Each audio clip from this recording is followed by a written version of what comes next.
uyimizni fasad qismini qaranglar. Hozirda mana shu fasad qismini o'ziga qaraganimizda odamni o'zini e'tiboriga jalb qilyapti. Shunaqa chiroyli holatda 5 sotuvli xonadonimizni qurib qo'yishgan ekan. Hop, hozirda bu xonadonimiz sotuvga chiqyapti. Manzilimiz Yangibog', Erkin mahalla deyshar ekan. Shundoqqina Olim polvonni orqa tarafidagi mahalla. Bo'lmasa sizlarni hozir umumiy ma'lumotlar bilan tanishtirib chiqamiz. Ko'rishingiz mumkin, asfalt qilingan ko'chalar. Bu yoq tarafdan ham katta ko'chaga bemalol chiqib ketsak bo'ladi. Hop, bu yoq tarafimizdan ham bemalol qatnasak bo'ladi. Asfalt ko'chalardan foydalanilgan. Hop, bu xonadonda egalari 3 yilcha yashashgan ekan. Sababi opalari shu mahallada bo'lganga, yollariga yaxshi niyatlarda ko'chib kelishgan. Hozir bu yerdan ko'chib ketishgan ekan.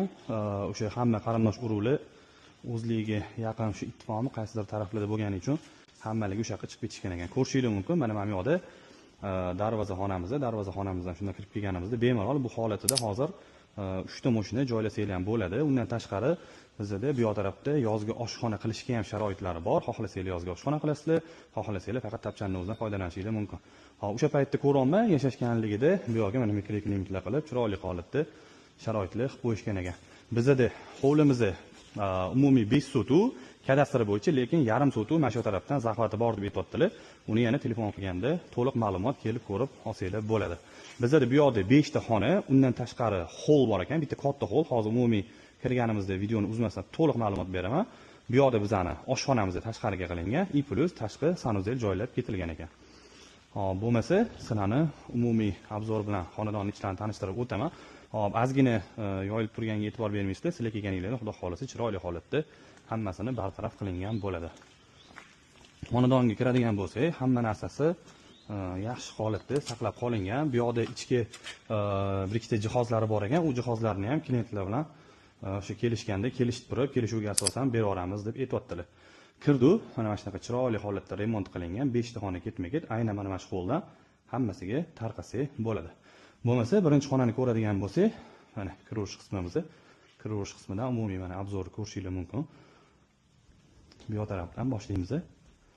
Hop, bu yoq tarafga mana kravat qo'yib qo'ygan ekanlar. Hop, xolisali yotoqxona.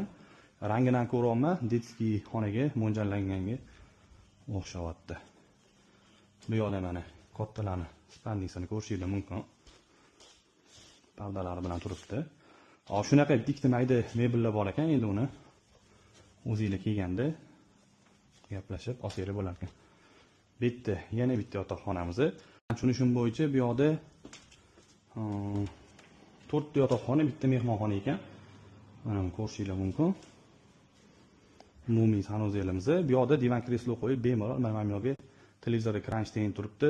Kranshtayndan televizor foydalansanglar bo'ladigan holatda ekan. Bu yoq zalimiz. Zalni ko'rishingiz mumkin. Qaranglar qanaqa keng, hozirgi zamonaviy urfdagi zallardan bittasi. Bu yerga kamida bir 12 kishilik stol qo'ysanglar ham xotirjam foydalansa bo'lar ekan. Bu yoqda mana yana bitta umumiy xonamizni ko'rishingiz mumkin. Chiroyli holatda, men unaqa joy uringanini ko'rmayman, faqatgina sal et-betini tozalab, asfalt qilib yuborilsa bo'ldi. Ushbu orqamda turgan xonadonga umumiy 159 ming AQSh dollari so'ralyapti. Yana ozgina o'tib beradigan joylari bor. Kelganinglarda yana egalari bilan batafsil gaplashib olsanglar bo'ladi. Bu summaning ichida umumiy hovlini, burchatkasini ham qilib berishlari mumkin ekan. Uni yana o'zlari bilan bahurja gaplashib olasizlar.